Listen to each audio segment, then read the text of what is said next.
So physical quantities होते क्या है, इसकी स्टडी हम क्यों करते हैं, ठीक है। तो ये देखते हैं फिजिकल क्वांटिटी एक्चुअली ये है, ये जो है यानी कि ये एक करेक्टरिस्टिक्स है,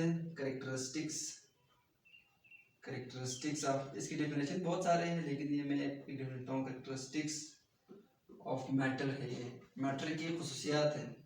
और कौन सी खुसूसियात है? Characteristics of matter that can measured. So ये एक मेजरिंग खुसूसियात है, ठीक है, ये रिलेटेड है मेजर्ड से, ठीक है। So it is the characteristics of matter that can be measured, ठीक है, that can be measured.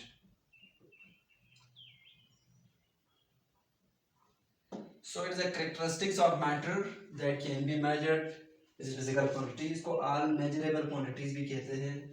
So वो तमाम quantities जो हम फिजिक्स के प्रॉब्लम्स को, फिजिक्स के फिनोमेनॉन्स को एक्सप्लोर करने के लिए, इजी करने के लिए यूज करते हैं वो फिजिकल क्वांटिटी टर्म है।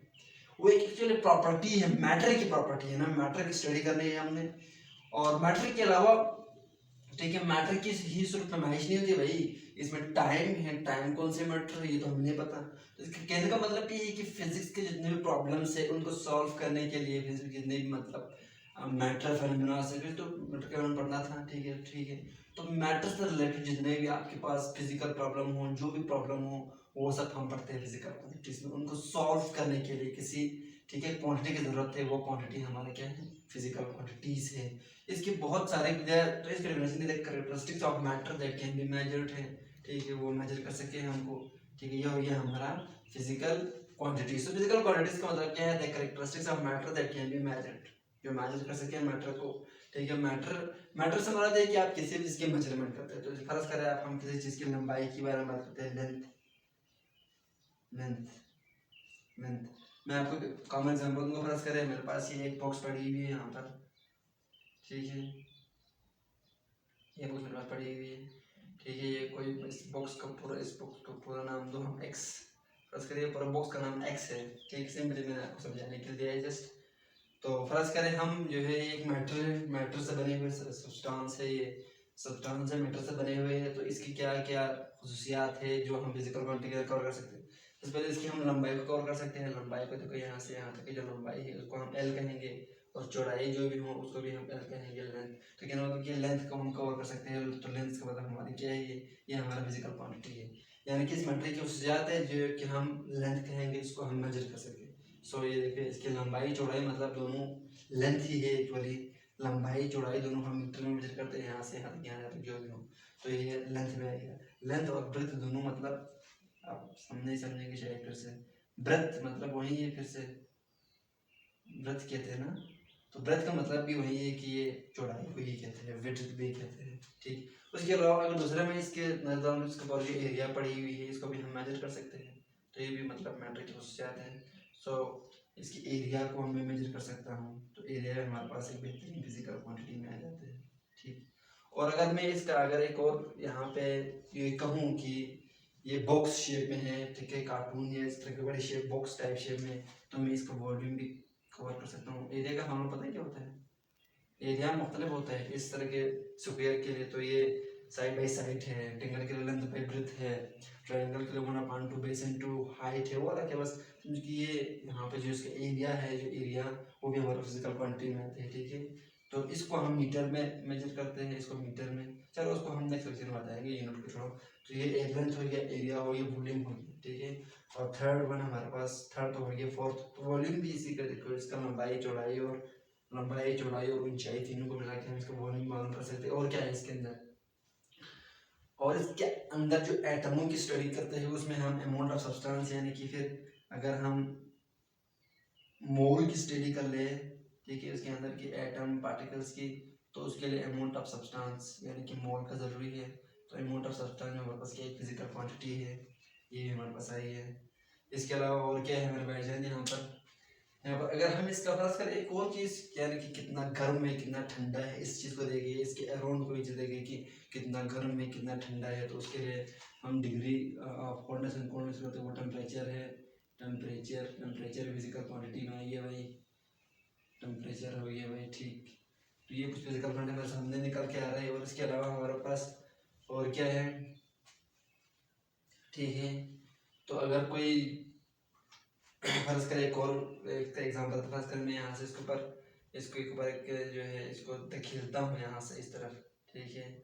इसको यहाँ से मैं क्या करता हूँ, एक फोर्स लगा के इसको मैं धकेलने की कोशिश करता हूँ, ठीक है। इस पॉइंट पे, किसी पॉइंट पे इसको धकेलने की कोशिश करता हूँ। तो मेरा हाथ तो एक मैटर है, तो ये एक मैटर है। इसका मतलब ये है कि हम फोर्स भी मैटर के थ्रू ही फाइंड आउट करते हैं। जो फोर्स हो गया, फोर्स में हमारी फिजिकल क्वांटिटी है। सो यहाँ मैंने फोर्स लगाया इस एरिया, इसकी एरिया के ऊपर, तो वहाँ प्रेशर भी एक्सर्ट हो गया होगा, ठीक है। प्रेशर भी एक्सर्ट हो गया। लेकिन आप लोगों के जहन में शायद सवाल आ रहा है कि यार टाइम, तो यहाँ पे टाइम वगैरह करंट वगैरह तो नहीं है। तो वो टाइम और करंट वगैरह उसको हम जो है एनर्जी फेजेस में जाकर पढ़ते हैं। वो भी है फिजिकल क्वांटिटीज मैटर की है, कैरेक्टरिस्टिक्स हैं। क्योंकि वो रिलेटिव मोशन है, टाइम और किसी मतलब हरकत की वजह से किस प्लेनेट पे आप कितने हरकत से स्पीड कर रहे हो, उसी को टाइम कहते हैं। फिर आगे जाकर डिटेल से उसको पढ़ेंगे। तो ये कुछ मैंने आपको बताया physical quantity, the characteristics of matter that can be measured. So length, area, volume, amount of substance, temperature, pressure और भी बहुत सारे हैं, ठीक है। लेकिन यही है, ठीक है। जब अब हम बात करते हैं जी, फिजिकल क्वांटिटीज के दो टाइप्स हैं, फिजिकल क्वांटिटीज के दो क्लासेस हैं, ठीक है। एक क्लास को कहते हैं बेस क्वांटिटीज, ठीक है। इसकी दो क्लास में इसको कन्वर्ट किया गया है, ठीक है। इसको जो है क्लासिफाई की गई है। पहला है हमारे पास बेस क्वांटिटी, ठीक है, base quantities.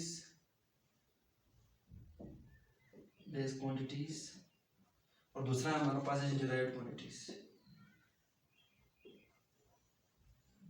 Quantities. I hope student आप समझ गए होंगे। सो बेस क्वांटिटीज क्या होता है और डिराइव्ड क्वांटिटीज क्या होता है? सिंपली यार कुछ भी नहीं है। बेस क्वांटिटी देखो, जैसे ही मतलब जब आपके सामने कोई भी टॉपिक आ जाता है तो आप कंफ्यूज होने की जरूरत नहीं, आपको उसका नाम ही उसका पूरा कहानी बता देगा। ये बेस है, बुनियाद से, ये डिराइव्ड है, इसको इसके जरिए डिराइव किया गया है। तो बेस क्वांटिटी ऐसे क्वांटिटीज है जिसके बेस पर द फिजिकल क्वांटिटी, इसका डेफिनेशन लिखो, द फिजिकल क्वांटिटी on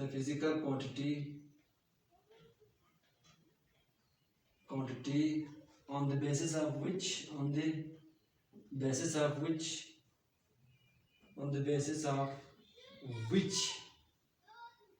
जिसकी बेसिस पर अदर फिजिकल क्वांटिटी लिखो, अदर फिजिकल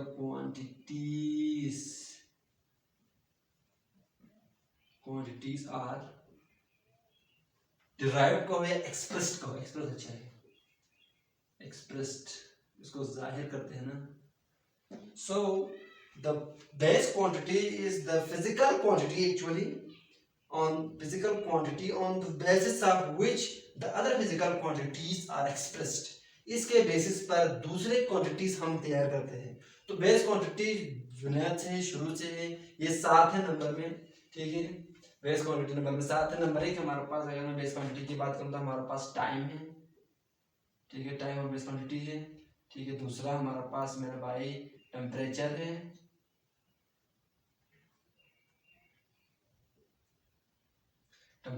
और तीसरा हमारे पास मेरे भाई आपके पास मैस है, चौथा मेरा पास है अमाउंट ऑफ सब्सटेंस है, जो मोल बताया था मैंने आपको पहले, इसमें अमाउंट ऑफ सब्सटेंसेस जिसको मोल में मेजर करते हैं।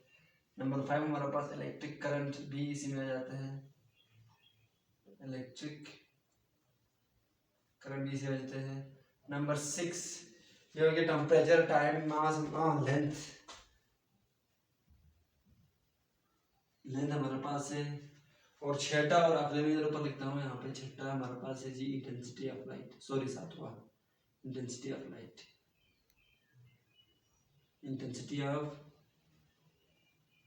जो लाइट की शिद्दत है, इंटेंसिटी। और फिलहाल समझाने याद रखो, ठीक है। तो ये हो गई हमारे पास बेस क्वांटिटीज। तो ये वो 7 क्वांटिटीज है, वो 7 फिजिकल क्वांटिटीज है, time, temperature, mass, amount of substance, intensity of light, electric current और लेंथ।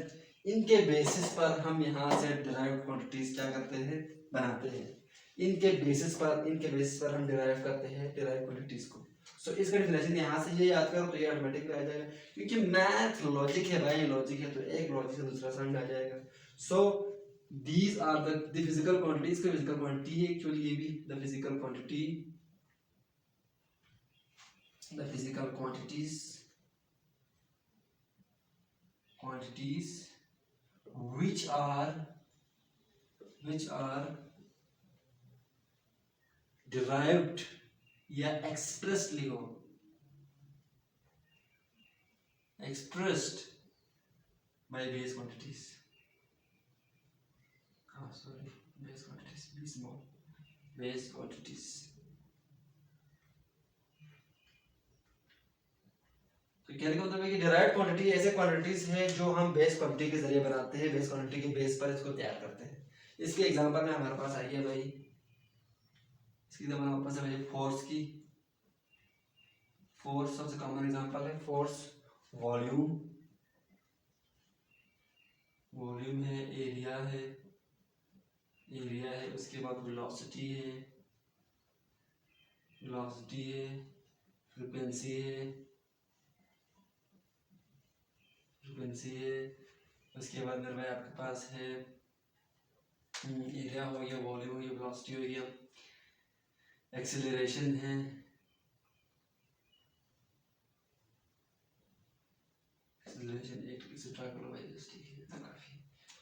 तो ये हमारे पास डिराइव्ड क्वांटिटीज ऐसे क्वांटिटीज है जिसको हम फिजिकल जो है बेस क्वांटिटी के बेस पर बनाते हैं। जैसे कि हमारे पास है फोर्स। अब फोर्स में कौन सी बेस क्वांटिटी है? फोर्स देखो, फोर्स में सिंपली आपको जस्ट फार्मूला भी बता रहा हूँ, ये फार्मूला इसका मास इनटू एक्सेलरेशन है, ठीक है, वो आप आगे पढ़ेंगे। तो इसमें कौन सी बेस क्वांटिटी डिराइव करने का मतलब क्या समझाता हूँ आपको। तो ये बेस क्वांटिटीज है हमारे पास ये 7, इन्हीं के बेसिस पर बनाते हैं जी हम डिराइव क्वांटिटी। तो फोर्स कहाँ की डिराइव क्वांटिटी कैसे है? तो ये कहते हैं कि भाई देखो इसमें जो मास है, जो मास है वो हमारा बेस क्वांटिटी है, ये डिराइव करते हैं बेस क्वांटिटी। तो इसके बेस पर हमने इसको बनाया, एक्सेलरेशन को बस कन्वर्ट कर रहा तो वो भी बेस क्वांटिटी में आ जाएगा। तो कहने का मतलब ये है कि इसका डायमेंशन ये है कि ये बेस क्वांटिटी से ही हमने इसको तैयार किया है। उसके बाद वॉल्यूम का देखो, वॉल्यूम का आपका क्या है, लेंथ है, ब्रेथ है और हाइट, यही तीनों है। तो ये भी बेस क्वांटिटी है, ये भी बेस क्वांटिटी, ये तीनों लेंथ है एक्चुअली। तो ये मीटर क्यूब बनते हैं ना ऐसे, इसका यूनिट, और इसका न्यूटन बनते हैं जैसे कि, तो ये मीटर क्यूब बनते हैं। तो मीटर क्यूब मतलब है कि ये बेस क्वांटिटी से रिलेट करता है क्योंकि लेंथ से है। उसके बाद आपके पास है जी एरिया मीटर स्क्वायर है। एक्सेलरेशन की अगर बात करते हैं, हमने देखो एक्सेलरेशन क्या हमने बात की, एक्सेलरेशन किसके बराबर है? वेलोसिटी अपॉन टाइम के बराबर है, ठीक है, वेलोसिटी अपॉन टाइम के बराबर। So acceleration is equal to velocity. तो ठीक है, हमारा वो भी उसका अपना डिराइव क्वांटिटी, लेकिन यहाँ पे जो टाइम है वो बेस क्वांटिटी, तो इसको हमने क्या किया है, बेस से डिराइव किया। तो डिराइव क्वांटिटी ऐसे क्वांटिटीज होती है जिनमें टोटली हम जो है बेस क्वांटिटी को यूज करके उन क्वांटिटीज को तैयार करते हैं। लेकिन बेस क्वांटिटी जो बुनियाद से है वो 7 है। तो इन 7 के बेस पर हम बाकी क्वांटिटीज बनाते हैं। इंशाल्लाह नेक्स्ट लेक्चर में हम आपको कैसे बनाते हैं वो सब सिखाएंगे। अल्लाह हाफिज।